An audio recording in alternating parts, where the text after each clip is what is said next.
Hi, everyone, and welcome to the Sam Dever Podcast, episode 62. In this episode, I speak with Taylor Gurley. Taylor is an actor, artist, filmmaker here in Los Angeles, and it was great to sit down and talk with her as we've always had great conversations over the years. Taylor brought the energy, brought a lot of great insights and perspective into social media, into art, into the power of intention, and we're definitely going to do a part 2 because we could have kept going. This was a great conversation. The book of the episode is going to be 10 Arguments for Deleting Your Social Media Accounts Right Now by Jaron Lanier. This is a great book. Jaron is big in the tech industry, and he has always made arguments against social media as far as really knowing what you're getting into when you're signing up for these accounts and the information these companies are getting from you. And again, going with what Taylor talks about in this episode, knowing what your intention with it is. So, book of the episode, 10 Arguments for Deleting Your Social Media Accounts Right Now by Jaron Lanier. If you want to listen to the podcast, follow us on Spotify and Apple Podcasts. If you want to watch the podcast, subscribe to our YouTube channel at youtube.com/@thesamdeverpodcast. Here's my conversation with Taylor. Taylor Gurley, welcome to the Sam Dever Podcast. I'm so excited. I finally made it. Yeah, look, things happen when they're supposed to happen. I know, for sure. Long time in the works, but I'm happy that you came here, made the long drive from Santa Monica. It was not long. It was great. Honestly, I totally believe in like synchronicity and stuff like that. Like I found this really good album, like when I was in the car over here, like this really weird kind of celestial Russian pop album.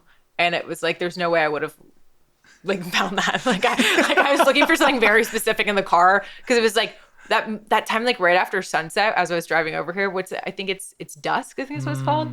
And then this song came on and I was like, you know, when you like a song comes on, like on a radio or whatever, like on Spotify, and you listen to it and you're like, holy shit. You're like, there's no way that song exists for anyone to listen to but me because it's so specific. Yes. That was this song. And then it's even better when that song is the first song on the album because it's the worst when it's like the song you like is in the middle because you're like, oh, fuck, like I gotta listen to like, 6 songs and it's like the one I really like's right here. But then when it's like right at the top, you're like, oh, it's like now I can like go through the whole album like easily. Maybe that's like an ADHD thing. It's like, but for me, it's like, that's perfect.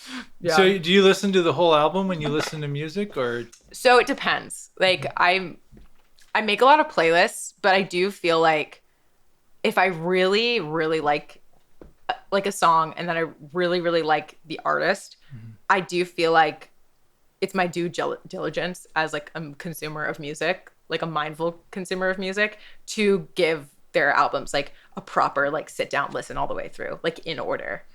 Because like I feel so bad for these artists where it's like, and like I'm not a musician by any means, but like I love music and I'm sympathetic to the neuroses of artists.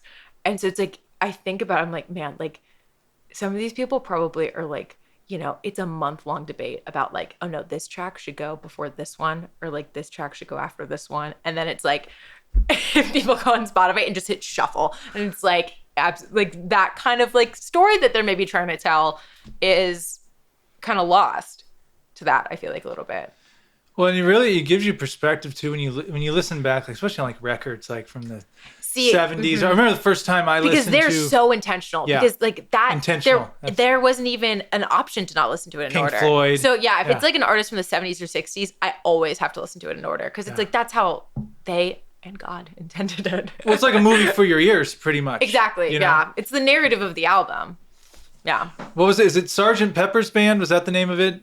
The Beatles? Yeah, that one. And then Pink Floyd, man. Like when I first got hip to them, it's like I'd heard their name and the kids wore the Pink Floyd shirts in high school, and I'm like, okay, I don't know what that means. I always saw this triangle with the prism going through. I'm like, what's that all about? But the first time I actually took the time to listen to Pink Floyd and like listen to it for hours, I'm like, I get it. That's so cool. Oh my gosh. How old were you like when you like probably first listened to them?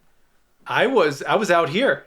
I was I would have been 31, 32. Crazy. But it's like late it's to the cool. game. But it's like it's sometimes cool though when you show up late to like a party like that, and it's like Like, I feel that way sometimes when it's like I watch like a really famous movie that like everyone's talking about, and you're like, and sometimes, you know, you don't have the payoff. You're like, that wasn't that great. But then it's like, you're like, oh shit, like you do get it. And I don't know what I was trying to say there, but I think, No, I totally get it. Like, you know what I mean? It's TV like, shows and yeah. everything. Everyone saw it when it first came out. I still haven't seen Game of Thrones. Oh, me neither. Oh, all right, right.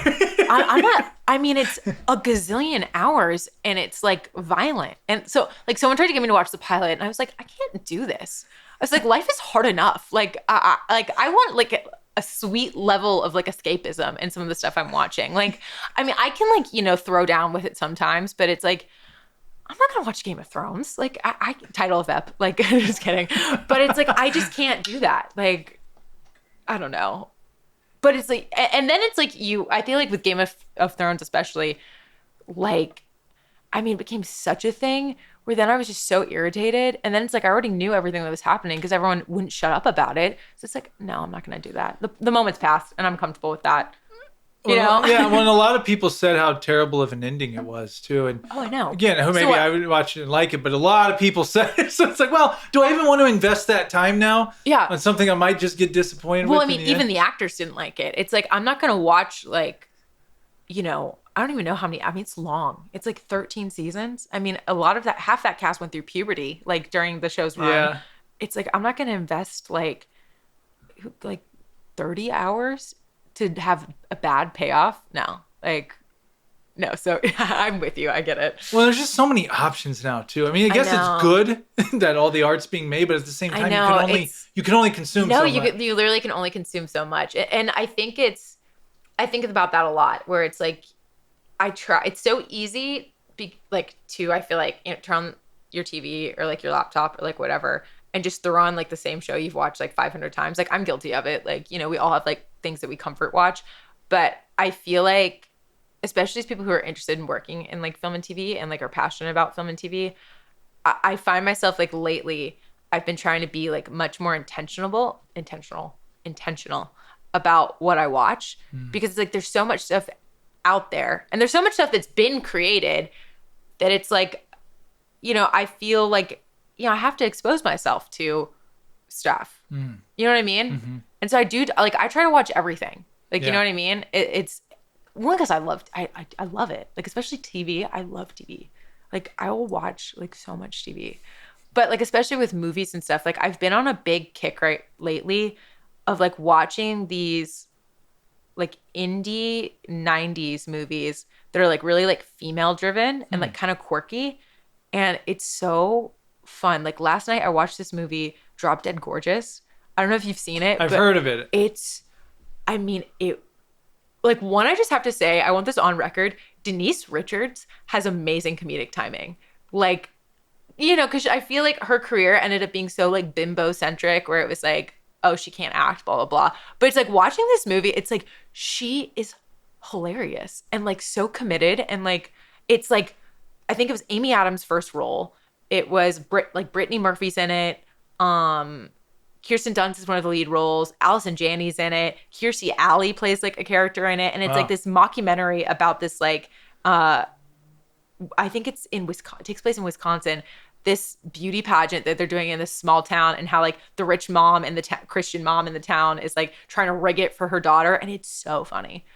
And I've been watching like a lot of like Parker Posey's like early films, like this movie like Party Girl, and then like Clock Watchers, which I think also was like one of Toni Collette's first movies. Toni Collette, yeah. Who's like so great. And I don't know, there's just something about that.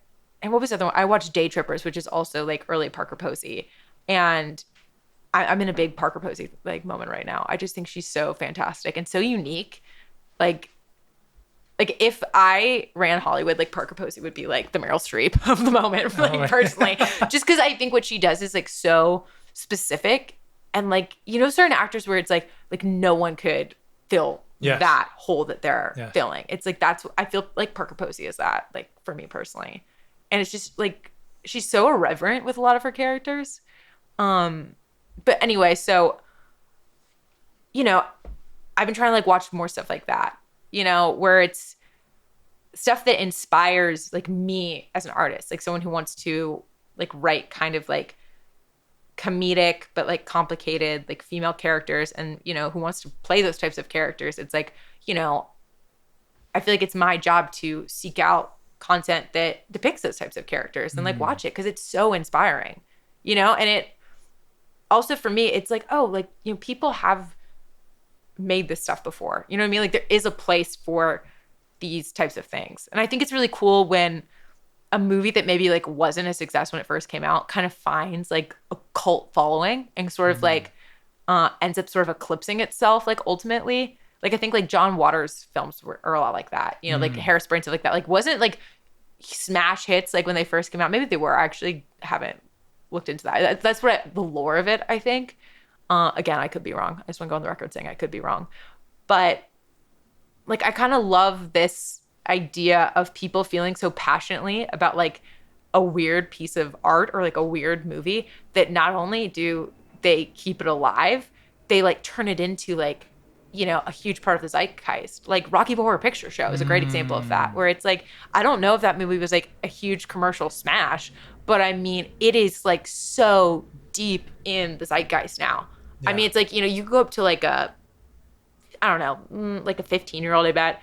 And, somewhere they've been exposed. Maybe they don't know what it's from, but it's like somewhere they've been like exposed to something from Rocky Horror Picture Show. Like whether it's in like, Glee, or like they have seen a movie that references it. It's like, that's so cool, that a piece of art, like maybe it's not, the hugest like smash hit ever, but it's like, it just this idea that like a good piece of art that's like made with care and intention, it's like will find its audience. Like, I really like that idea. Like, maybe it won't be, right when it comes out, but like eventually it'll find an audience.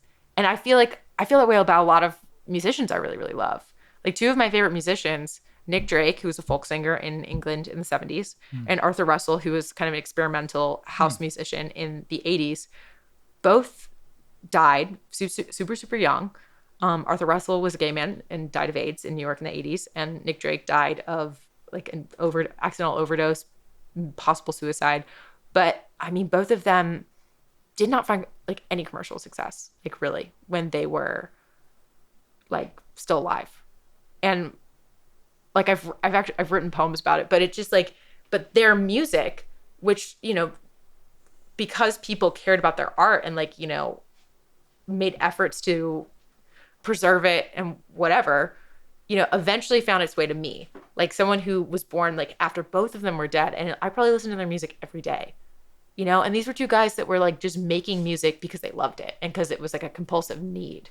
And, and it wasn't necessarily, I mean, going super great. I mean, they weren't like the Rolling Stones or whatever, but it's like, just this idea of like, again, like a good piece of art, like will find a home and like will find its audience. I mean, Vincent van Gogh, probably the most famous example of that, where it's like, I mean, died, like, did he die in a mental institution or? I should know the answer to that. I know, but I saw a play where, but no, him when Mozart's another example. I think. Have you seen Amadeus? Have you seen that movie? I haven't seen it in a long time. My senior year of high school, my high school did the play Amadeus, which I think is just the funniest thing. The idea of like a bunch of like 16 and 17-year-olds like doing Amadeus. That's a heavy piece of material. So, like, I don't think anyone came. It was like super long, and it was like, also it's not a ensemble piece. It's like two actors. So it was like,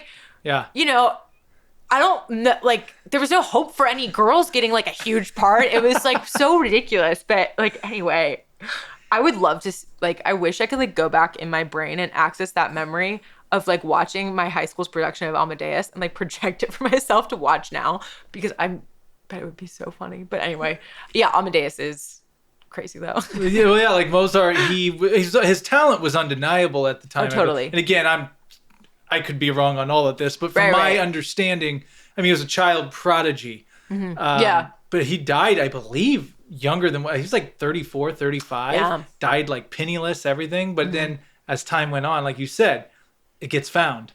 Mm-hmm. And maybe back then the commercialization of everything wasn't available, but then once it was.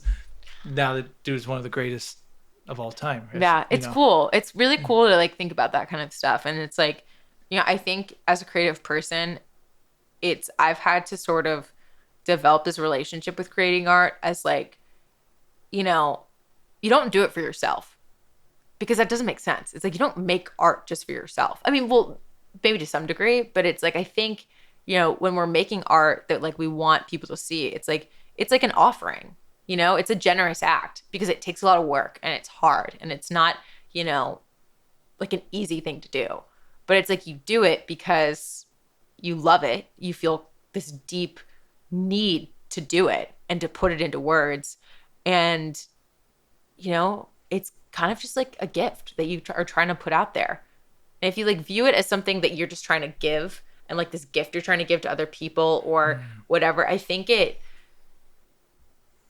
don't know. It like, I don't know. I think making art is like a charitable act, I think, like when I think about how like film and poetry and like all the things that I love have enriched and affected my life. Like that's like a thing that that artist gave to me. Maybe they didn't know that they were ever going to give it to me, but they did. And I'm so glad that they did.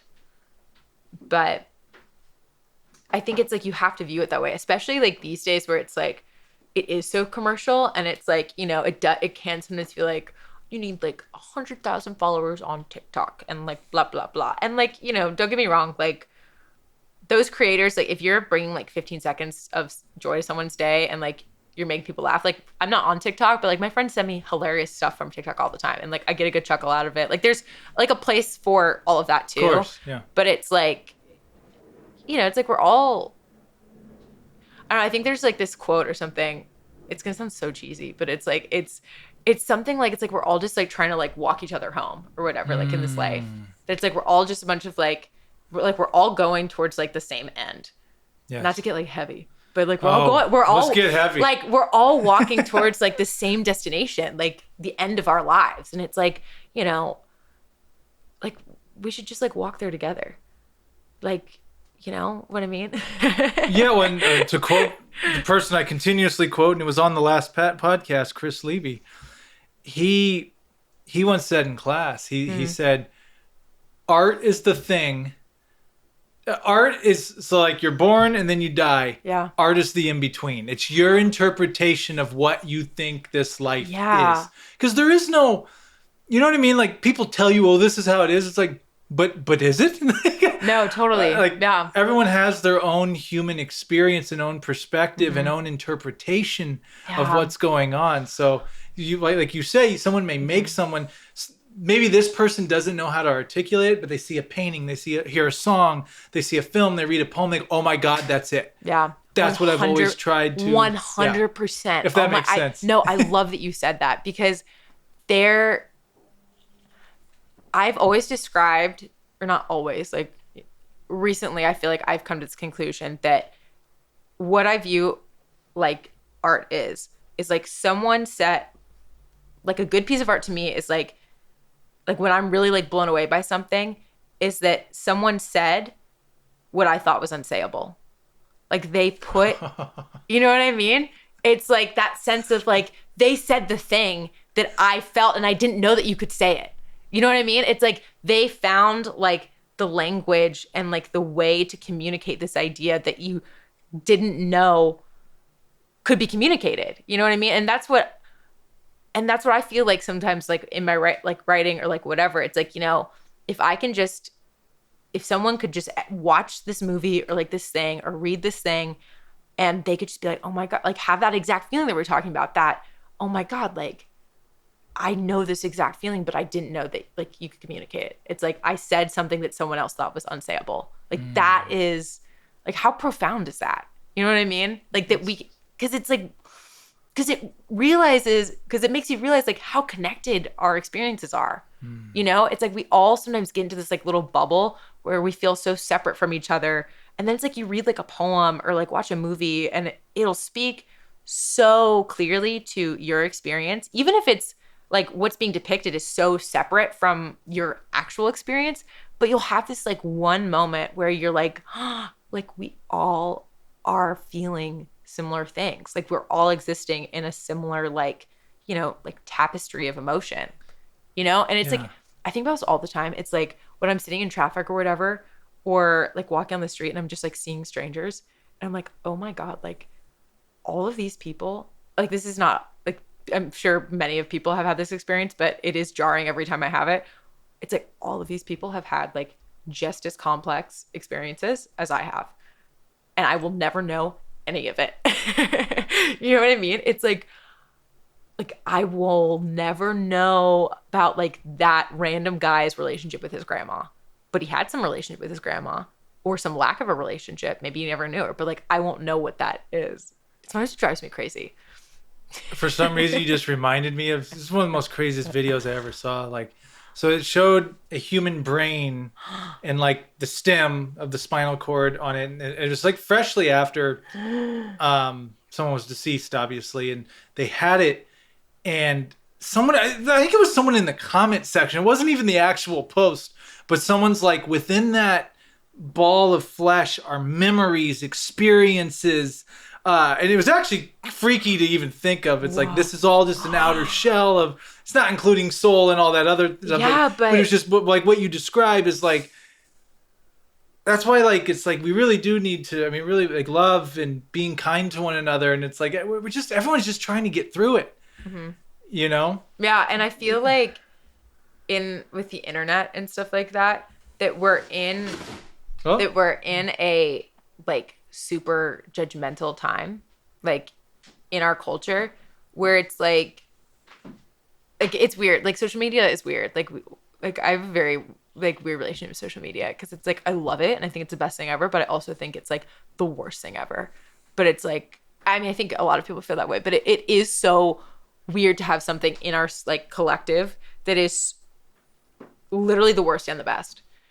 But it's like, I do think that like we're in a much more judgmental place. You know what I mean? Where it's like, you know, I remember being in like middle school or whatever, and like they would do these like seminars on like online bullying or whatever. And they would talk about how it's like, you know, I think it's easier for some people to be mean online because it's anonymous. It's like, and I remember it's like when I was literally my freshman year of high school, like all of these like websites came out, like where you could just like submit. Like, I don't know why everyone made accounts, because I guess like teenagers are masochists and they're like, yeah, I'll make the account for the mean anon site where people can just post hate. And literally like people, I think one was called like Forum Spring or like Yak. Like Yik Yak was one of the websites. Oh my God, that is like a deep memory in my brain. But it was like people would make these accounts and then just write like horrible stuff about people, like, you know, so-and-so is a slut and so-and-so is an idiot or whatever. And it's like, but it was all anonymous. And it's like, those kids would never have said any of that to those people's faces. But it's like, they could just like, you know, kind of just get out all their vitriol online because they wouldn't have to deal with the consequences of it, you know? And it's like people, like they want to use other people on the internet as like a punching bag because it doesn't feel real and you don't have to like feel like you're actually hurting someone, but it's like you get to like express something hateful. You know what I mean? Because it's like the people that are doing that are like obviously like hurt individuals, you know? It's like hurt people. And I don't know where I was going with this, but judgment. Yeah, I think we're in like a really judgmental period of time where it's just not great. It's alienating. And like I've had to work on it with myself though too. Because I think the more externally judgmental we are and the quicker we are to judge other people, the more quick we are to judge ourselves. At least for me, because it was like I am very self-critical and like very judgmental of myself. And then I realized, like, I had this breakthrough in therapy, actually, because of course I'm in therapy. Me too. It's LA, right? Yeah, I mean, you know what? Like, we love therapy. We love the normalization of therapy because it's like, I think my parents' generation, they all could have used a lot of therapy for sure. Well, out here, you are the outsider if you're not in therapy. I know. Like, because so many people were coming on the podcast saying they were in therapy. I'm like, do I need to be? I know. It's crazy. It's great, though. It's great. Yeah. Oh, it's so great. Like being able to talk out stuff with a third party that it's not personal. Mm-hmm. They're just there. It's great. It's priceless. Yeah. No, and and they are totally objective. Mm-hmm. And I think for me, And I feel like as a Midwesterner, you'll relate to this. It's like I was raised with this idea that, talking about yourself is impolite. Like, you know what I mean? It's like you can talk about yourself or whatever, but like you don't, like even my mom, I love you, mom. But like growing up, she'd be like, you don't want to like, put too much on, like don't burden people like with your problems, blah, blah, blah. It's like because my mother is Southern. And so, in the South, it's like, you don't air your dirty laundry. You know what I mean? And it's like, but okay, if you're not airing your dirty laundry or like, how you're feeling, then that can be really lonely to just have to sit with that by yourself. You know what I mean? Yeah. And it's like we have to communicate with each other. But so even though like, I mean, I didn't listen to that advice anyway, like I definitely confide in my friends, and I'm very lucky to have a lot of really rich and meaningful friendships. But even with that, it's like I was in therapy for a while, and and like I said, I have really great friends who were really there for me. But it's like you also, if you're really struggling, it gets to a point where it's like, you don't want to have to constantly put that on your friends, because it's not fair to your friends. It's like, friendship is reciprocal, and it's like it should be about like give and take. And it's like when you're in a bad place, you can't be in a reciprocal place always. You know what I mean? It's like, and I think relationships, I don't think that when I say that they should be reciprocal, I don't mean that it's like always 50-50. Like, there's ebbs and flows naturally. I'm sure I'm sure being in a long-term relationship, like you relate to this. It's like, sometimes you're given 40 and they're giving 60. Sometimes it's 50-50 maybe. Sometimes it's going to be you're given 80 and they're giving 20. They're giving 80, you're giving 20, because it's like we're all going through like different things. But it's like, you hope at the end that it's all going to add up to like whatever. But it's like, for me, I remember when I started going to therapy again, it was like, it felt nice to have a space where I could really talk about stuff and not feel guilty about it. Like, because I always, even if I did confide in my friends, like there was always like a little bit of guilt that I was doing it. You know what I mean? Oh, yes. I've had my share. And actually, as you're talking, I'm actually thinking back. I'm like, oh, man, did I reciprocate enough with those? Because I took up a lot of their time. No, but I it's get like, totally what you mean. You know what I mean? But it's like, no, you're a generous guy. And like, you absolutely would. Like, I don't see that being a problem for you. But no, it's my, like a word I feel like I keep coming back to is like intention. But it's like, it's really like all about like intention. But so circling like all the way back to judgment is that in therapy, like as I was saying, like I realized like, I was judging myself so hard or whatever. And I realized that, I was struggling to be less judgmental of myself and like more forgiving of myself because I was still judging other people harshly. And it's like, for me, it felt hypocritical to still be judging other people like as harshly as I was, and to try to then not judge myself. You know what I mean? It's like, I think, and maybe that's not how it is for everyone, but it's like, for me, it was like, I had, like, if I had any chance of like, starting to show myself, like, and I view myself, I think I'm a compassionate person, but it's like, I think it's very natural to judge. It's like, and you're never going to get rid of judgment. I mean, it's like, we're human and we're animals. And it's like, we're wired to like constantly be making judgments and choices or whatever. But just like, being mindful of like, maybe I have a, like, I don't know, like maybe you see something on Instagram and you're like, that's dumb. And it's like, instead of going to like DM it to your friend and so you could talk about how dumb it is, be like, you know what, like, I won't give into it, because it's like, it's not coming from your best self. You know what I mean? And it's okay. Like sometimes, occasionally, like, yeah, you're going to get into it. Like, nobody's perfect. Like, what can you do? But I think it's just being more mindful of like, not casting stones at people as much. You know what I mean? Because it's easy to do. And it's so easy, I feel like, to vilify people on the internet too. But it's like, and some people deserve it. Some people deserve to be vilified for sure. But it's like, at the end of the day, kind of like we're saying, it's like, we're all just, human. Like, there is humanity to like every person. And I don't know. It's just complicated. Like, we all make mistakes. It's like no one's perfect. Like, there was this, like, Maya Angelou used to say that, and I'm paraphrasing, but she had this quote in one of her books where it's like, anything a human being does, you're capable of doing as a human being, whether it's good or bad. Like, but it's like if a human being did it, you could do it. So, don't ever think that like, oh, I could never do this or accomplish that or X, Y, Z, because if a human being did it, like, you could do it. But at the same time, it's like, don't judge other people for like, oh, I would never do that. Or like, how could they do that? Or blah, blah, blah, blah, blah. Well, it's like, again, if a human being did it, you're probably capable of doing it too. And it's like, that's such a good thing to remember, that it's like, we're all just kind of walking this line, and we're all just trying. Maybe not all of us are trying to be good people, but I'd like to think, and maybe I'm an optimist, but, I like to think most of us are trying to be good people, and we're trying to, not make other people miserable, or if anything, trying to be kind to each other.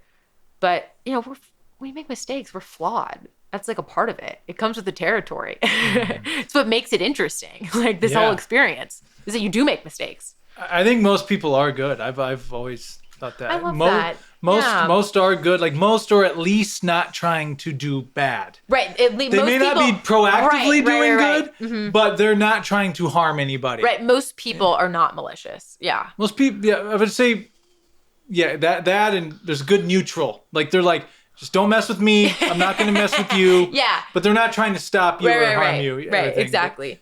Yeah. I kind of agree.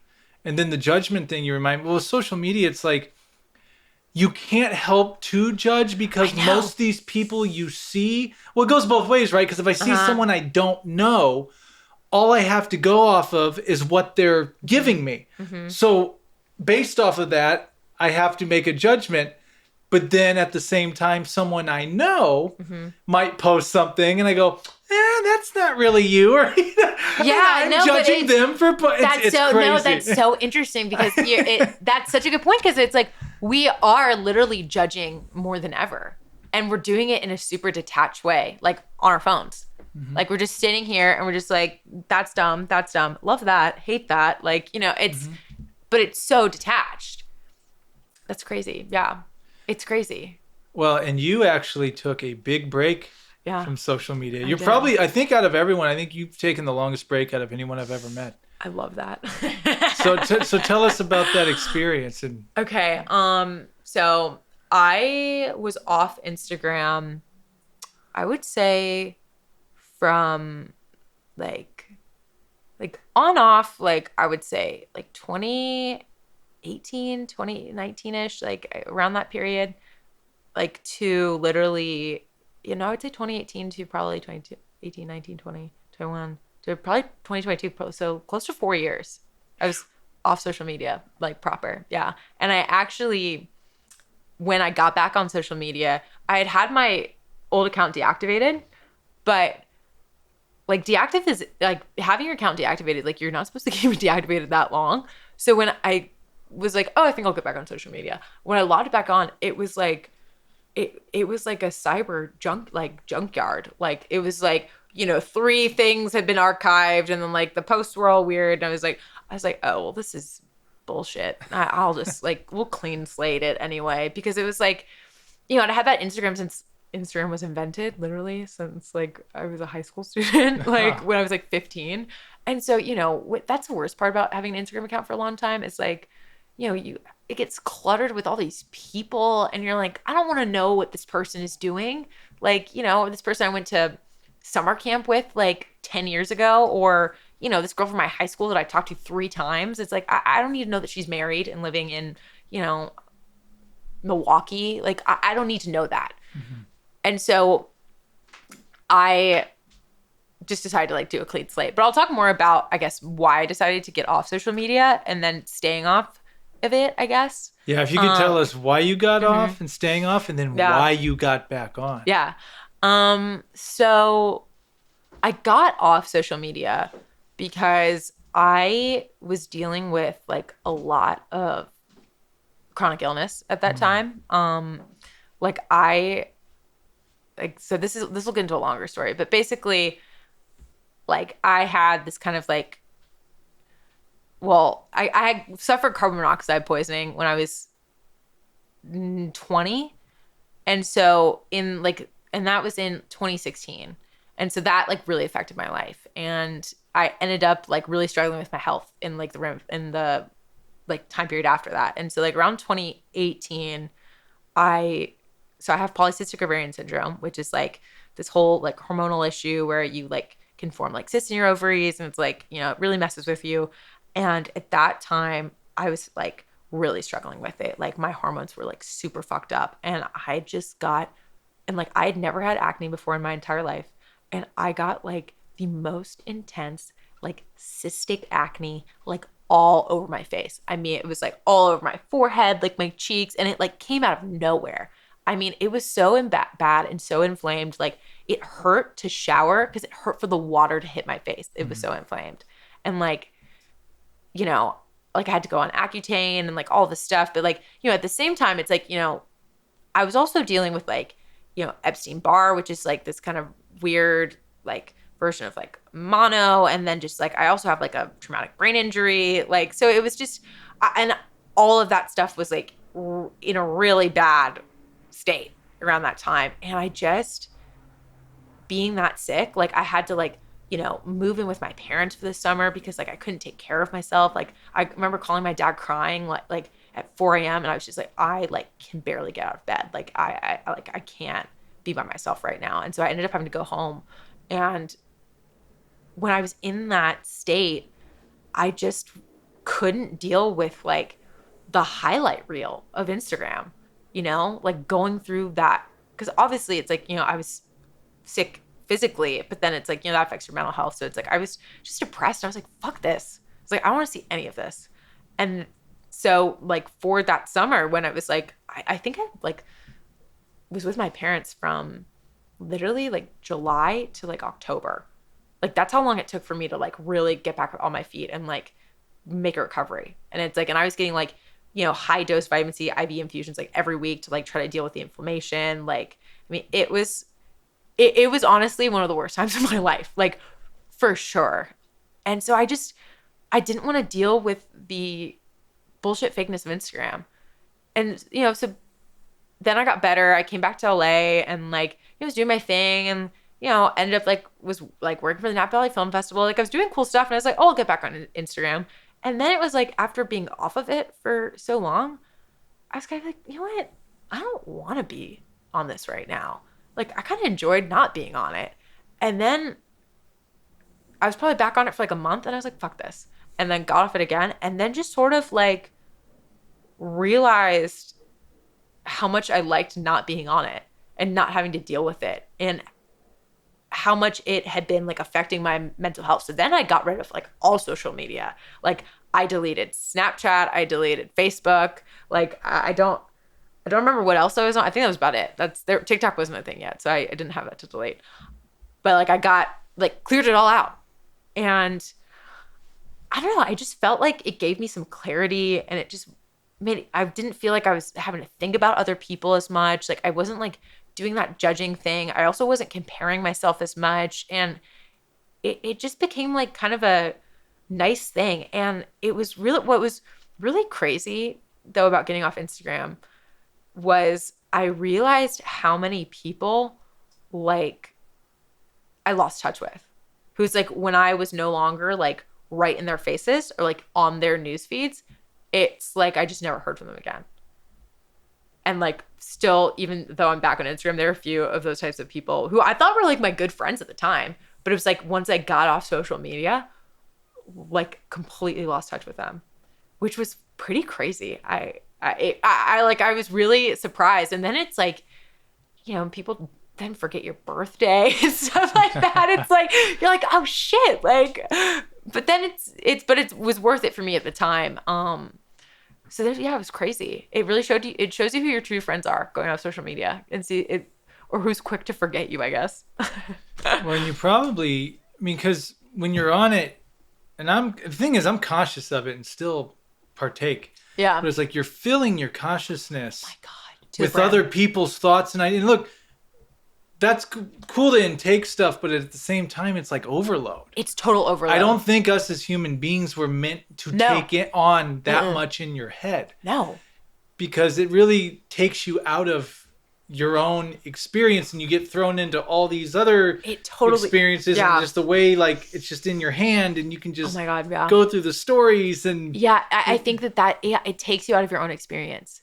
100%. And it's like I think you have to give yourself space to, especially for creative people, like you've got to fill up your own tank. You know what I mean? And you don't really do that with social media. Like occasionally I will see something on Instagram where I'm like, wow, that's so great. But I really seek out and I try to cultivate like stuff in my newsfeed that I like. I mean, the algorithm is so fucked up though that it's like even if you try to do that, it's like hard to do it. But like occasionally like there will be like a video of like the guy who composed the music for Twin Peaks, like talking about like, collaborating with David Lynch and like stuff. And it's like, I'll be so moved by it where I'm like, okay, that's like really cool that I got to see that. But yeah, it's a minefield. But what's interesting is that I decided to go back on Instagram, just kind of circling back, mostly because I don't know. I think it was like I'd had this like one little burner account that I'd started to kind of like probably late 2021. Like, like it's an account, like, you don't follow anyone except for like your closest 10 friends. Like I didn't even follow my family members on it. Like it was literally just like for me to see what my friends were doing because I got sick of them not sending me like pictures. Mm-hmm. For a while, okay, you know what? It was actually funny though. When I wasn't on Instagram, I would make all of my friends text me photos. Like, because I'm from the East Coast, so it's like a lot of my close friends like live really far away from me. And so I would always make them like text me stuff because I was like, well, I want to see your life since I'm not on social media. And it was nice because it was like I felt like it really did deepen those relationships because they always knew I was like seeking out their lives. And even now though, still like even now, I still like my best friends, like if I know that they're like doing something, I'll be like, okay, well, send me a picture of your outfit. Like I want to know what you're like wearing in the world today. And I do it because it's like I like clothes and I think my friends have good taste and I like to see what they're wearing. But also it's like I like to like know kind of like what they're looking like when they're functioning in the world. Like I've got one of my best friends lives in San Francisco, one lives in Atlanta, one lives in Chicago. And it's like when they send me a picture of what they're wearing, it's like I can see them like, going through their world. As like weird as that sounds, like I really like knowing, okay, that's what they look like today. That's what they're doing. And I like being able to kind of like picture it. It makes me feel closer to them. But I think ultimately I got back on social media. One, because I was just like, I've been kind of doing this little burner account. So I'd gotten like a little, I dipped my toe in a little bit. And I was kind of like, maybe I want to like go back on there. Like, I think it can be a good tool for connection and like reconnecting with people.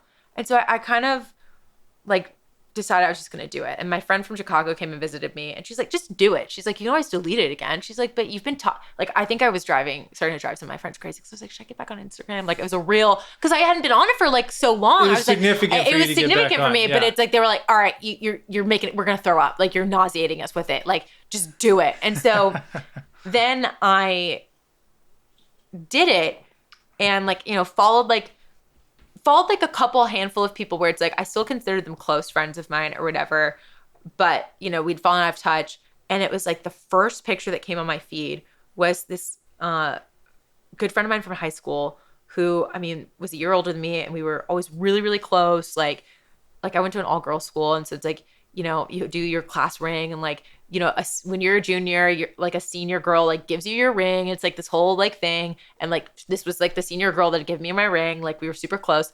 And the first photo that came up on my feed was like her tiny little like wedding. And I was like so happy to like know that she was married. And so I texted her and I was like, oh my God, like you're married. Like, I can't believe it. Like, and I had known that she was like seeing someone or whatever. And that kind of pushed us to reconnect. And now we probably talk like once a week after reconnecting on Instagram. And I had that with like 3 other people where it's like we had fallen out of touch, but I still considered them really, really good friends. And it was like being on Instagram kind of gave us the like doorway to like talk again. And it's like I now have like much more like enriched like relationships with those people. And so then it's like when those three relationships I kind of reconnected for me, I was like, okay, maybe there's something to this. And then I just kind of made a deal with myself that I just was gonna do it for me, and that I was only going to like do as much as I wanted to or whatever.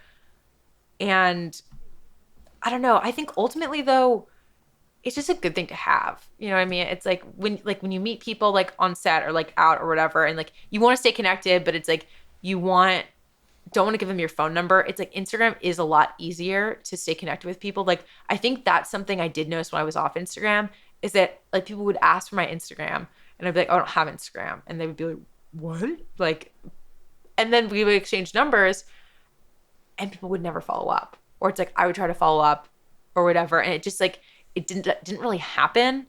Whereas like following someone on Instagram, like, okay, for example, like I met this girl when I was like working on set like a couple months ago, and like we really hit it off. Like we kind of ended up like working together the whole day. I really, really liked her.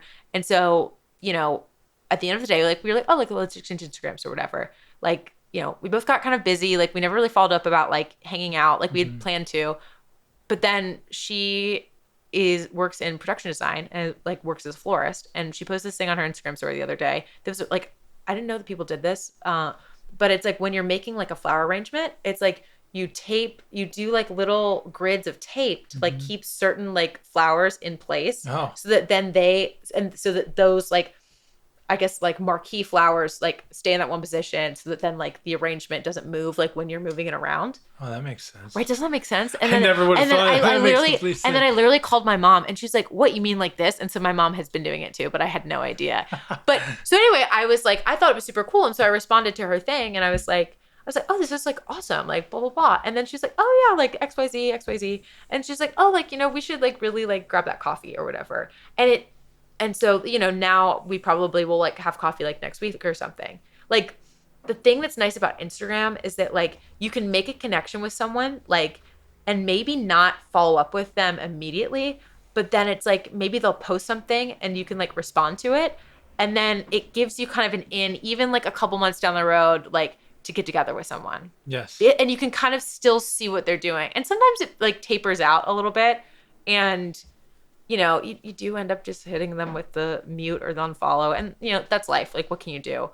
But it gives you at least, like, a greater window of time to allow that to happen. Whereas, like, if you exchange phone numbers with someone and, like, you don't immediately, like, follow up with them. Gone.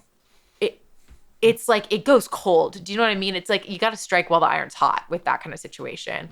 And so I think, for me, like, I just view Instagram, because I'm not so like wrapped in on it, like I just view it as a great connection tool, you know, to like keep up with people or like to see what my friends are doing. But I also keep it really small. Like for the most part, I only follow like people I like or people I know.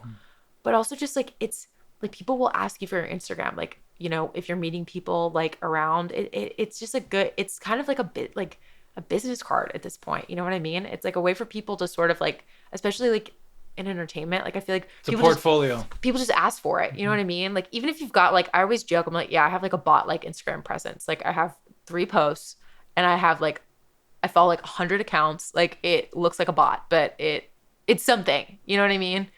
And you know, like I get to see what you're doing or whatever. You know, it's just nice to be able to see what people are doing. But I will say, I still have to check myself with it a lot.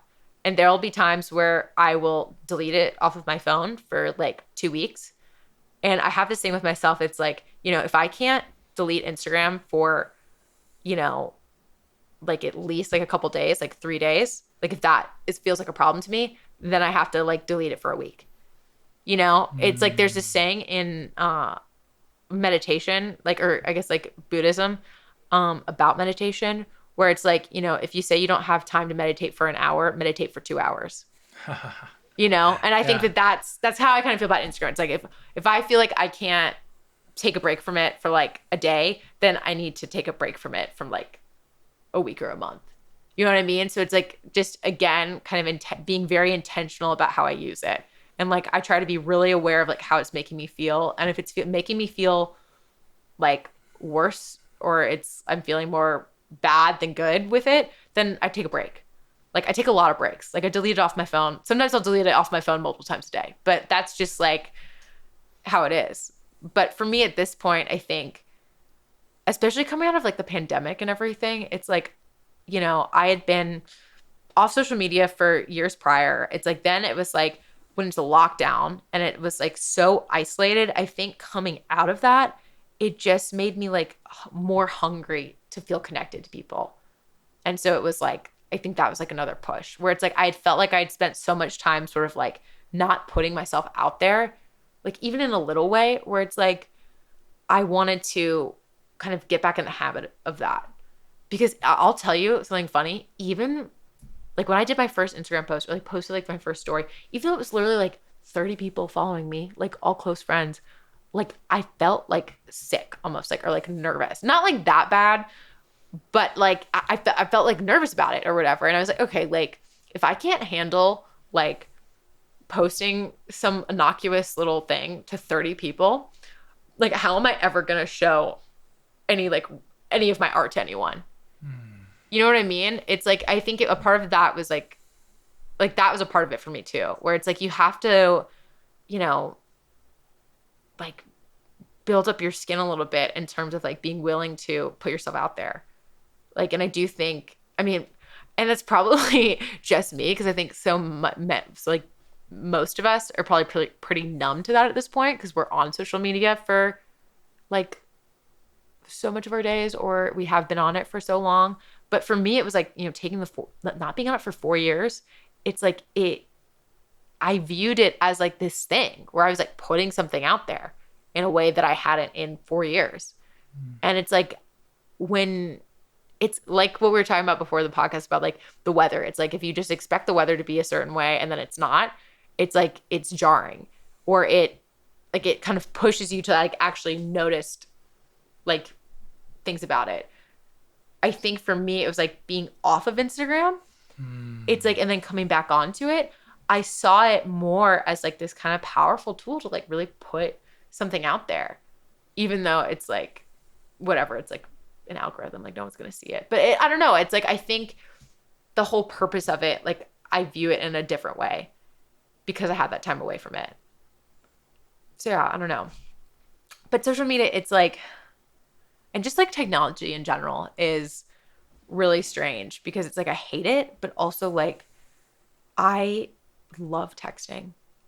Like I am such a good texter. I wish that my friend who lives in Chicago was here because I mean she could attest. Like we text every day, like all the time because I love being able to just immediately kind of like know what's going on with her or like tell her something or like send her a poem or like a song or whatever. And I like the ability that technology has given us to stay connected to people is so amazing. Like I think you're gonna kick out of this because it's like I hate it, technology, but it's like it is magic. Like I literally this week I am having a friend come see me from Australia who I have not seen in 10 years. Oh. I've not seen since we were in high school, but we've stayed connected because of like technology, because we like FaceTime and like we text and like, or iMessage or whatever. It's like, and our relationship literally would not be possible without technology. And like, this is someone who's like one of my closest friends. And it's like just crazy, that we were able to literally like maintain a friendship, from like opposite sides of the world, like not being in person ever, but just like, finding ways, like things to connect about. And like, I don't know, like there's something cool to me about that.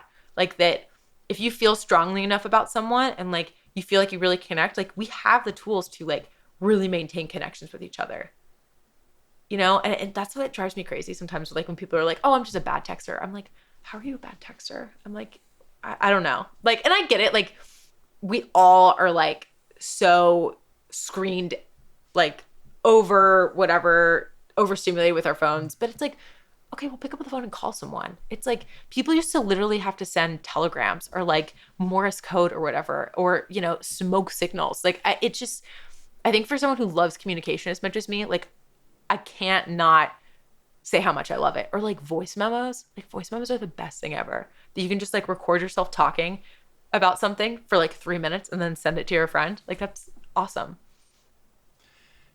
Wow, that was a masterclass right there. Well, it's like one of those things. I know you bring up so many. Where to begin?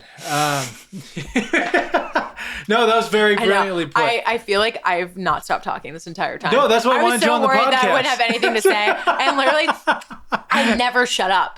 I never shut up. No, it's so funny. Like, shout out Ford. He gave me this book recently that was like all about like Chinese zodiac and Western zodiac. Mm-hmm. And so it like gives you readings based on both of them. So it's like, for example, I'm a Cancer rat. Like, so that's my zodiac sign is I'm a Cancer, and I was born in a year of the rat. And like one of my like segments of the reading, it was like, this is under the love category. It's like, you know, if you want this person to love you, you better clean out your ears because you're going to need them or whatever. It was just like literally like this person never shuts up. And I was like, that is literally on the nose because I do love to talk. I just love to communicate. You should do a podcast. I'm telling you right now, you would be phenomenal at having a podcast. And I don't even think you need to have guests every time. You could just riff, like on topics. I'm serious. Like that's a skill. You have a skill. It's a very lot of people can't do what you can do with communication and. That's so nice, Sam. This has been like listening to a book on tape for me. I'm serious because you're saying a lot of great things, and it's just been a great experience to listen and absorb, especially because, you know, we haven't been in too much communication over the years. And it is, but one thing I was going to say in relation to your synopsis rather, mm-hmm. or what would that be called? What do they call it when you do your thesis for master's? I've barely let you get a word in edgewise. No. But we have so much to chew on because. I know. So in regards to social media, mm-hmm. I agree with pretty much everything you say about it. Yeah. And if it wasn't for this podcast right mm-hmm. now, it would be the one thing that keeps me tied to it. Uh-huh. And the reason why is because it's just where everyone's at. Yeah. And I feel Instagram out of all the social, and TikTok's more, yes, it's popular, but Instagram's one that's really sustained time. Yeah. And a lot of people are still, that's their bread and butter of where to go. And like you said, especially in LA, mm-hmm. whether you're a filmmaker, you're an actor, you're right. Yeah. It's just how everyone connects. And you bring up a very good point about the phone number thing. Yeah. Unless you're going to connect to make some plans like tomorrow. Tomorrow, literally. The Instagram is just as much, because someone made the point to me one time, well, I can call through Instagram. I can text through Instagram. Yeah. I can share. It's like, what's the difference? Right. You know? Mm-hmm. So you bring up a very great point, though, about the intention. And I do agree with you. I feel like by taking that break, you were able to come back and probably feel the madness of it. Because I've never traveled the world, but I've heard mm-hmm. people that have traveled outside of the U.S. and come back. It's like we don't realize how much noise and stuff is going around us at all time until you leave the noise. Mm-hmm. So I don't know. I'm torn with it because it's like part of me sees mm-hmm. the destruction that it does. I get morbid sort of when I start talking about this because it really has, as much as we think we're connected, it's also destroyed connection at the same time. Like for your people that you already know, it's cool. Like you said, exactly. I get to catch up with people and this, that, and the other. But then it's like, but then you find yourself, especially like, I just feel it gets worse and worse of like people just trying to play the game of it and try to impress people and try to reach out to certain people because they have certain clout and this, that, and it's just like, oh, that's not good. Well, it's like so fake. Yeah. It's like, you know, people at like, I don't really, like, I just don't think about that. Like, you know, like I forget that like Facetune exists and like that people Photoshop photos or whatever. Cause it's just like, I don't like think to do that. Like, and it's like, you do like, especially as a woman, like you, like I will sometimes like see, and I'm like, what the fuck? Like, how does this person like look like this? It's like crazy. Or it's so easy to get into a mindset of lack being on Instagram because you're just looking at, oh, well, this person has this and this person has this and I've got nothing and blah, blah, blah, blah, blah. And it's so easy to just like, just spin out about that kind of stuff. I mean, the thing that I really worry about with all of the social media shit is like, I worry about like the kids like younger than me, you know, because it's like I'm technically like kind of like a zillennial. Like I'm I'm 96. So it's like I'm kind of on the cusp between millennial and Gen Z. But so it's like, and I feel grateful for that because it's like, you know, my baby photos or like childhood photos were like taken on a disposable camera. And like, you know, Instagram wasn't invented till I was 15. And like, you know, so I felt like, you know, people had like Facebook accounts kind of in middle school, but like, you know, most people's parents like didn't allow them to get them until high school or whatever. And it wasn't the same like as it is now, where it's like these kids, like it's brutal. Like I just can't imagine having to be like 11 and looking at Instagram. I mean, it just fries your brain. And it's not good for creativity. It's like, cause like you were saying earlier, it fills your head up with so much stuff. It's like you need your brain to be empty in order for an idea to appear, I think. Like I get my best ideas, I would say, like when I'm walking my dog. And it's like I'll listen to music or whatever, but like I'm just like I try to be really present on like when I'm walking, like, you know, I look up and like I look around, like I really try to like I put my phone in my pocket also because it's like that's my time to be present with my dog. Like I hate when I see people walking their dog and like they're just looking at their phone. I'm like, well, your dog's right there. And like this is like their big moment with you in the day. It's like your walk together. Like I'm not always great about it, but I try to really, you know, not just be like staring at my phone, like being present in the moment. And I swear the best ideas I get, like full poems will come to me when I'm walking, like, you know, ideas for things, like stories. And it's because it's like I am just kind of letting my mind sort of flow and I'm not like really looking at anything else. Like I'm just looking at the world around me. And it's like that's important. It's like give yourself those moments to, you know, have an idea or like be inspired. And it's like I feel like, but even such, it's also like the comparison. Like when you're young, it's like a little person, it's like, you know, you're so vulnerable to like wanting to feel validated. And it's like, God, it's like that's like on steroids on social media. It's like I'm an adult, I'm a full adult woman and like I struggle with it. Like, you know what I mean? So it's like I can't imagine being 14 and like dealing with that.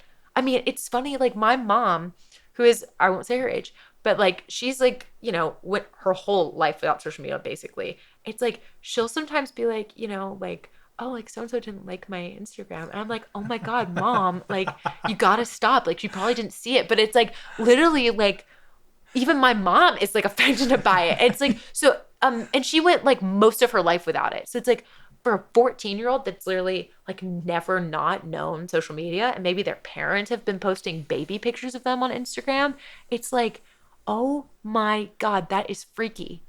I was just talking, Eric and I were just talking about like, again, I can't speak on it because I don't know, but I have no skin in the game at this point as far as having a child. So it's like, no skin but in the I game. feel like, yeah, well, I mean, Me like, neither. yeah. So, but it's like, I'm looking and look, some of the videos are hilarious or adorable or whatever. But Are we talking about family influencers? Like baby videos and stuff. And it's like, when I think about it, when you really step back from it, it's like, well, okay, that was cute or that was funny or whatever, cool. But then it's like, ooh, but wait a minute, you're just constantly filming.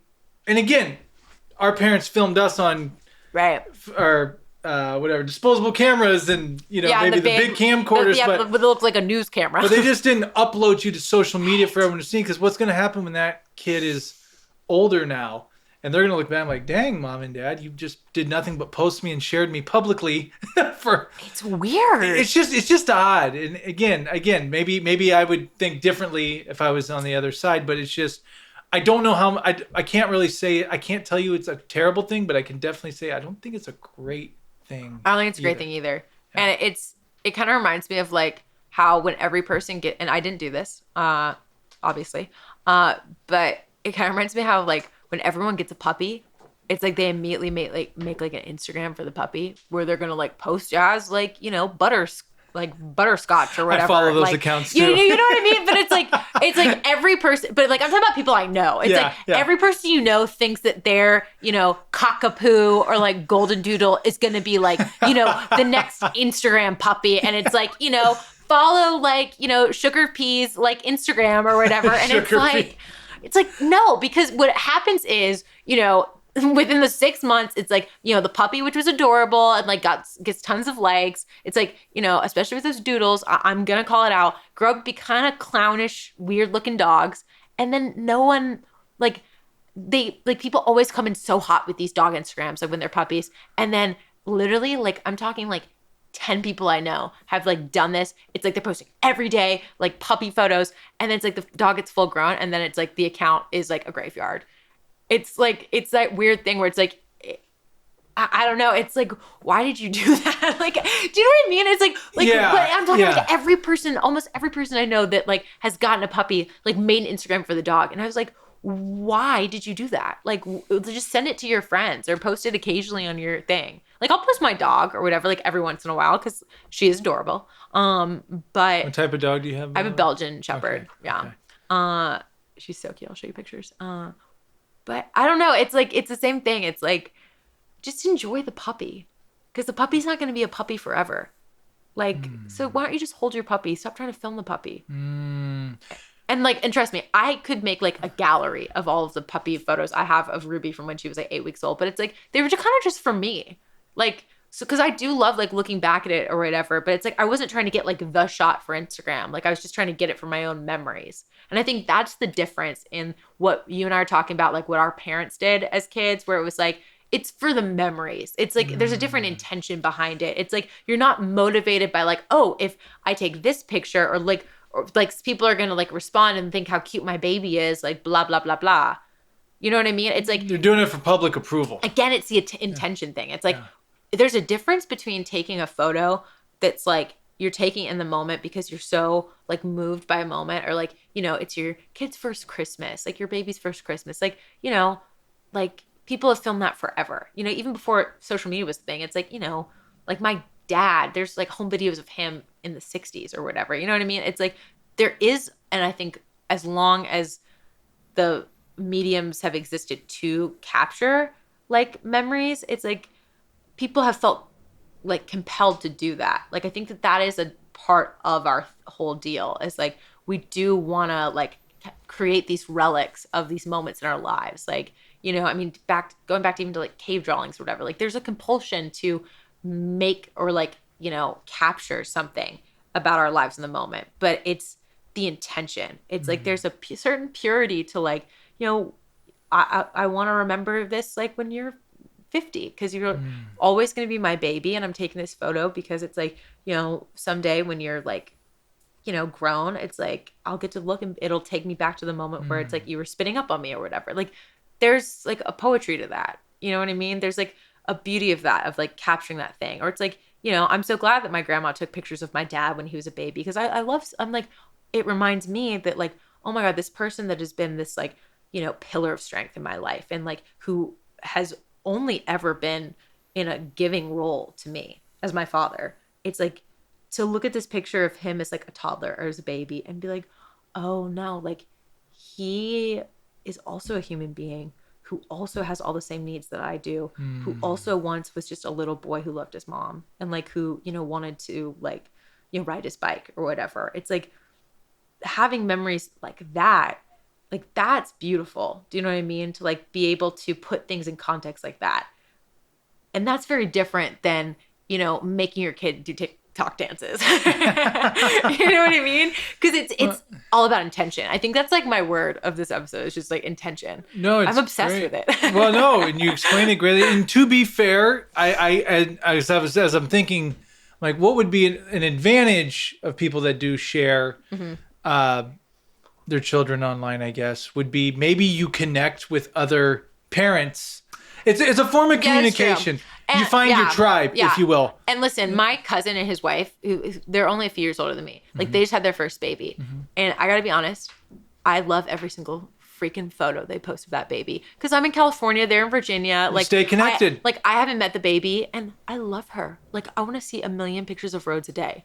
And so it's like, and I also, they're not like, you know, influencers, whatever. It's like, so I do like seeing the picture of the baby, but it's maybe only because I care about that baby. It's like, that's a baby I love. You know what I mean? It's different when, if it's a baby I don't love, I mean, not saying I like, you know, but that's like my family is that little baby. Like that's different. But also it's like, I will say, I think they post much more in our family group chat than they do online. It's like, they'll post maybe one thing online and then send all of us like 20 photos. You know what I mean? So it's like that's a difference, I think. But it's, I don't know, like the family vloggers who like make their kids like do vlogs and stuff like that. Like, fuck those people. Like, I'm sorry. Like, I don't care if like, you know, like whatever, like I'm sorry, but it's like your kids can't consent. Like your 4-year-old can't consent to like having an online presence. And like, you know, I do think it's cool when some of those family vloggers like, listen, I get it. It's your bread and butter. Like you're doing it, whatever. Especially during COVID, like, everyone was home. Like, we get it. Yeah. We're all trying to, you know, make it work. I get it. But it's like, the only people I respect in that regard are like the ones where it's like, okay, yeah, you know, Sally's 13 now and she's actually decided she no longer wants to be in the family vlogs. And like, they're like, so Sally's not, she's still in the family. She's still doing all the stuff with us, but like, she's not going to be in the vlogs anymore. And you know what? Like, I respect it. You're letting Sally have her autonomy, you know, a little fucked up. You didn't like think about that till Sally was 14, but it's like, at least now that she's 14 and can communicate it, like you're respecting it. Like that. I'm like, okay, well, at least you're not going to like force your kids to do it. Cause I'm sure a lot of those people are like, you know, well, I don't care. Like, do you want to like eat? It's like, you know, that's so fucked up. Yeah. It's like the same like child star pipeline. You know what I mean? Like, it's boy, dicey. that's a whole ball of wax right there. I know. Child stars. I know. Well, just like, I think Eric and I were even talking about. It's funny that we're talking about this because we were having this full conversation before. I think you talk about intention. Mm-hmm. And I don't want to pick the wrong thing to I don't want to. So when people, I think social media, okay, here's what I'm trying to say. Like a lot of people they'll tell you they want to be a famous actor, right? Mm-hmm. Already a bad start. They're like, I want to be famous. Or they want to be, they want to be famous. They want to be this, they want to be that. But like, they don't want to do the work they just want the accolades of those things. They really don't care about those things, but social media has allowed a way to present yourself as you are that, but without having to do the actual work of the thing, if that's making any sense. And I think the ultimate sickness of social media is like more people want to be famous than ever. Yes. And like more kids want to be famous than ever. Yeah. It's like, that's like their career goals, to be famous. They don't want to be doctors. They don't want to be lawyers. Yeah, and that's like sick. Yeah. Like, cause that's just because, and I say it's sick because it's like fame. It's like what you're basically saying is like, you want like approval from other people, you know what I mean? Or like you want attention, and like that just sets you up for such an unhealthy relationship to yourself and like your value, where it's like you're putting it in the hands of like other strangers and like other people, you know what I mean? It's like, it's just crazy. Yeah. So I think it's safe to say there's value in social media, there's value in staying connected, but at the same time it does come at a cost. Huge cost. Yeah. And you know, it's easy to say, oh, I'm just going to be on it for 20 minutes and not, but you get sucked in. I know I still do. I get sucked in, and especially with content I'm into. Oh my God. But then it's like, oh my God, I just spent 30 minutes looking at all these clips, and where I could have been working on something for myself. Oh my God, I know. That's what's so fucked about it. So it's like, I agree. I really liked what you said. Like, your best ideas come when that's empty. And it's like, because I'm filling my head with other people's ideas. So I don't have my room for my other ones. You got to make space. But I will say, you know, sometimes though, it's like, I will see something on Instagram, like on the same time, like it is not like, it is nice to be able to fill your head with some like stuff. If you follow like, you know, artist accounts, like there is certain stuff, like I follow a lot of like really niche like meme pages that are all kind of like about like spirituality and stuff like that. Like, wait, like I just have to show you one, because it's like, otherwise it's like they're memes, but it's like they're like, it's like they're like, there'll be like a sunset and like a weird text where it's like, if you always feel you don't understand, know that this is the only honest way to live. but it's like in like the weirdest like pick art like font and stuff like that. Or it's like, so it's like I like really cultivate a very specific like social media experience for myself. Like I follow this other account. It posts stuff like, to desire is to yearn for that which we lack, while passion is the intensity of our love for that which we possess. And so, or like this with like the frog, it's like, may your faith always exceed your fears. The price is too great to go through life afraid. Ooh, I like that one. Right? I'll send that one to you. But so it's like, so I fall and like, but then sometimes we'll do like really funny stuff like that too. And it's like, I love that. Like, I do love like going on my Instagram and like looking through like those accounts. Cause it's like, they're saying stuff that's like, makes me feel good. And like, gives me ideas of like, oh wow, like that's such a great point, or like whatever else. And so I do think it's like, you can like fill yourself up in a good way. But at the same time, it's like, because just the way these algorithms work, it's like, you'll see maybe 4 things that you love, or you're like, oh, that's so funny, or like whatever. And then it's like the 5th thing will like literally make you feel like horrible. Like that's always is for me. It's like, I'm like, oh, this is great. Like, just do. And then it's like, you just see, and whatever it is, like for just some reason it makes you feel like shit. And you're just like, fuck. You know what I mean? Mm-hmm. But then it's like something I try to do is like, in the moment where it makes me feel bad, I do like a mini therapy session with myself. And I'm like, okay, well, why does that make me feel bad? What does it make me feel insecure about? Like, what does it make me feel XYZ about? And then it's like, if you can kind of like, but then that's exhausting. But at least if you do that, then it's like you do at least turn that into like a little moment of discovery about yourself. Yes. You at least are turning into somewhat of an exercise. Yeah. Yeah. But like exactly. you say, you don't want to be stuck in that all day long. Right. It's like you have to like get off of it. Yeah. Wow. Well, wow. I told you we'd have no problem filling, because we didn't even. We're gonna have to do part 2 because this is please. I'll come back as many times as you want. Cool. I love talking. No, you're really good. I really think you should consider doing a podcast. That's so nice. If you want to, I think you definitely have the skill set and. That's very nice, Sam. I don't know if anyone wants to hear me talk as much as I do. Well, I know. And shoot, we didn't even get to talk about deep into spirituality or meditation, yoga. We'll have to do like. This was we knew we were going to talk social media stuff. I know. So that was. We could do topic episodes. I mean, I could talk. You're perfect for topic episodes. I'll come back and do full topic episodes. Unfortunately, next time you come on, I want to do full blown. I'll tell you, you'll appreciate this. Ford's episode's about to come out. I can't wait to listen. Yeah. His ended. Yeah. With, we just talked about death. And he went in and on. That. It was so good. No, it was so great. Honestly, I would love to come back and talk about faith and spirituality and God. I'll come back for a God episode. Dang it. I will be back for a full episode about God, because I have had like, I'm like in a really kind of like, I think about God like every day, and like we'll come back and talk about God. Just a little teaser here. What is God to you? It's interesting. So I grew up Episcopalian. I went to Episcopalian schools. So I grew up in a very like traditional religious upbringing, and then obviously was not into, but was like didn't like being forced to go to church. Like really rejected it, but have always considered myself like a very spiritual person. And honestly, I was really struggling with depression, like probably like a year ago, and like got down on my knees and I was like, I can't keep living like this. Like this cannot be how I'm moving through the world. Like I just hit like a ceiling with it. And in that moment, I decided I was going to like start doing these like daily readings and like non-denominational books, but like, but with the through line of like God and like kind of spirituality. Like one of them is like, it's a Melody Beattie book. One of them, I can't remember the name of it. It's great. My mom gave it to me actually. And I just was like, okay, well, every morning when I wake up, I'm going to take 10 minutes and I'm going to like read these books. And that's how I'm going to start my day. It's like from a place of like spirituality.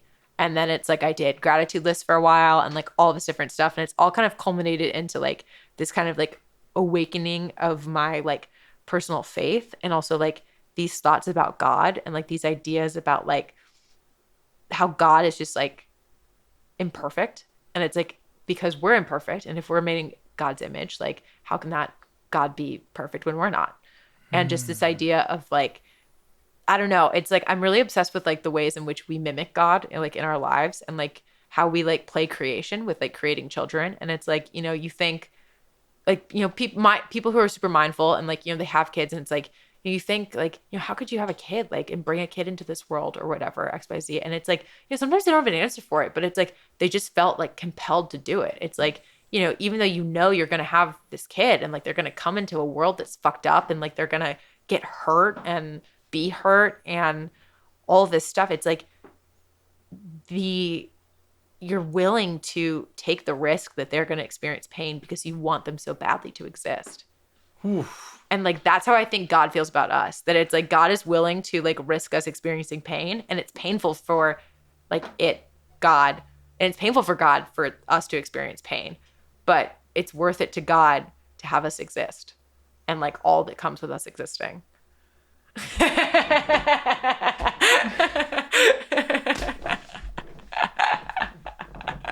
It's like I have to stop because if I were to respond, we're going to be here for another 3 hours. I know. Wow, that to be continued. I know. So yeah, I'll come back. That's amazing. You just blew my mind. I never heard it. I got a book for you too. Before, I would love that. Yeah. So I'll come back and talk about God. I Yeah. love talking about God. And like, I have this whole thing, like when my cousin had his baby, he and his wife had their baby in February, like it really like, I wept like for the whole situation because I was like, he's never been more vulnerable in his entire life because he has this thing that like has just cracked him open completely. And he's like a very Southern, like traditional kind of guy. And like, I wept because I was like, he has never been more vulnerable in his entire life because it's like, when you have a baby and it's like, I mean, what is more vulnerable than having this like thing that just could die and it would ruin your life? It would destroy you. But it's also like, like people describe it as like, you know, a love that they had never experienced before. But it's like, you know, with the balance, like the pendulum swing, it's like, okay, so what comes with the greatest love that you've ever experienced that like you didn't know was possible? The greatest pain you could ever experience that you didn't know was possible. And it's like, okay, I won't get into it, but it's like, you know, and we all have these like kind of, we have this unsaid contract with God. So we think that it's like, you know, that, you know, parents get to see their kids, like children outlive parents, but parents get to see their kids grow up.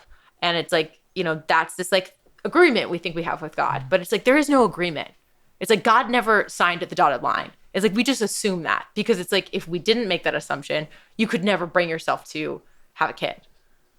But then it's like, it happens. It's like, again, it's like this unthinkable thing. It happens like every day.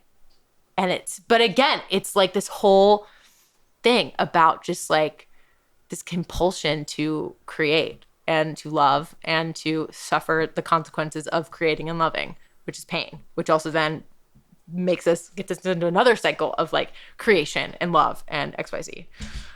So I'm already thinking about when can we do this again? Oh my God. This is important. I had so much fun. Thank you for coming on. Oh my God. Thank you for having me. Yes. I feel like I just talked so much. You know, that's the whole point of a podcast. You know what? It's kind of like, I think for me, it's like, you know how vampires can only come in if you invite them in?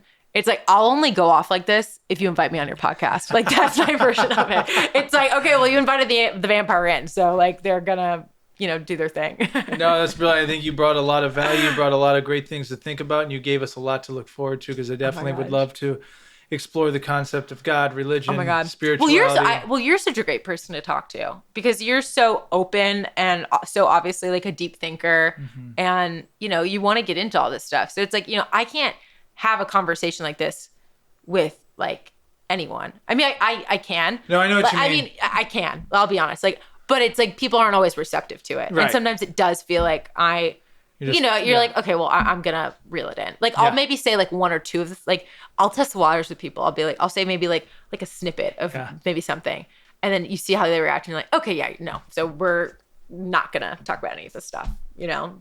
that. I know the same exact feeling, Yeah. and I've done the same exact thing. And before I always give the guests the last word. Before I do, Yeah. speaking of social media, if people wanted to follow you seek you out, Sure. Follow me at T Gurley, TGURLEY.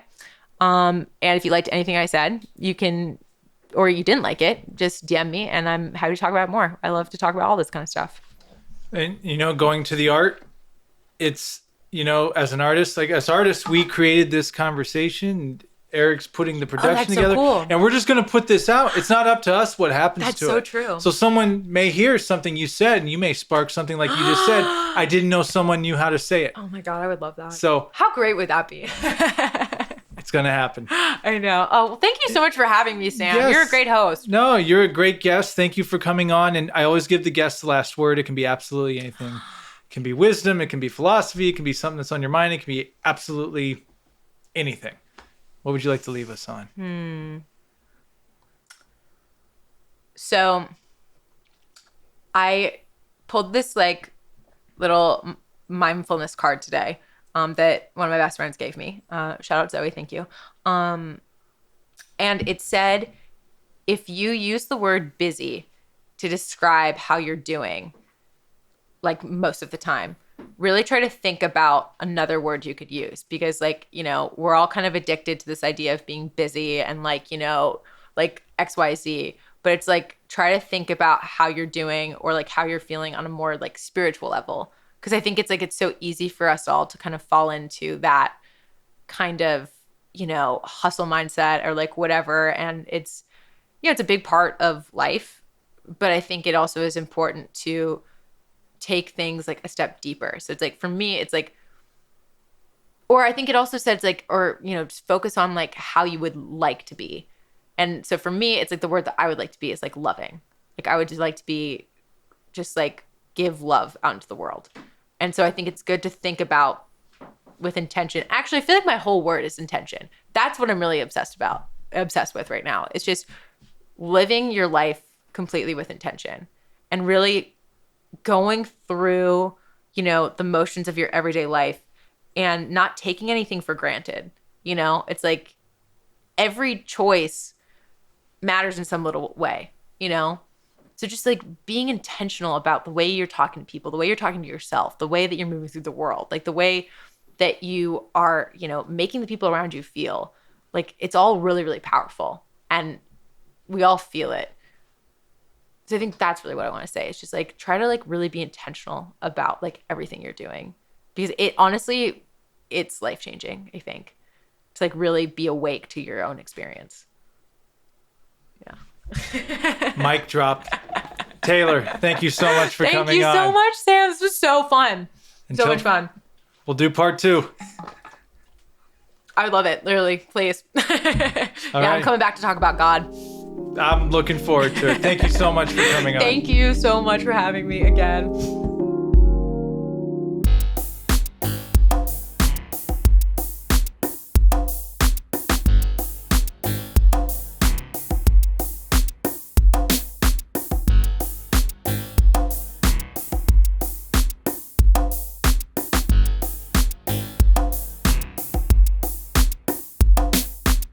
Hey everyone, thanks for checking out the Sam Dever podcast. Be sure to follow us on Spotify, Apple, or wherever you get your podcasts. And if you watch the podcast, be sure to subscribe to our YouTube channel at youtube.com/@the Sam Dever podcast.